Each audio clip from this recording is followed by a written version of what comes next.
માથામાં ઈજા અથવા હેડ ઇન્જરી. ખોપરી ઉપરના ચામડીની સપાટીની નજીક ઘણી નાની રક્તવાહિનીઓ હોય છે.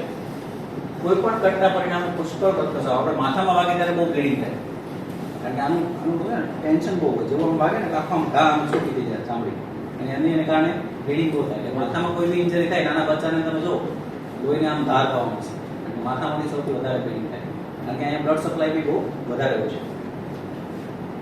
માથામાં ગંભીર ઈજાના કિસ્સામાં પાણી પ્રવાહી અને લોહી નાક, કાન અથવા મોંમાંથી નીકળી શકે છે.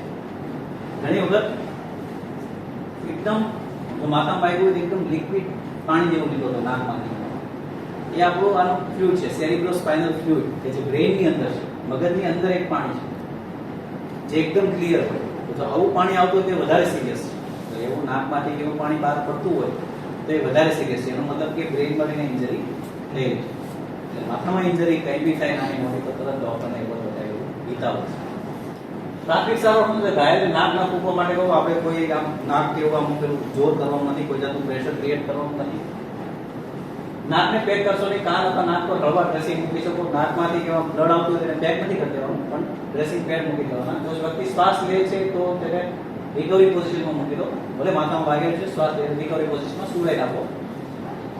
ગરદન ઈજાના જોખમથી સાવધાન રહેવું. મોટે ભાગે માથામાં વાગ્યો છે તો ગરદનનું બી જોઈ લેવાનું. ગરદન મોટે વાગ્યું નથી ને, રિકવરી પોઝિશનમાં સુરાવો તો તમારે આમ રાખવી પડશે. તો અહીંયા કે વાગ્યું નથી એ પહેલા જોઈ લેવાનું.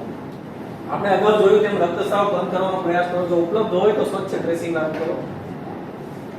નજીકની હોસ્પિટલમાં તાત્કાલિક પરિવહન જરૂરી છે. માથામાં વાગે એટલે નજીકની હોસ્પિટલમાં તરત લઈ જવાનું.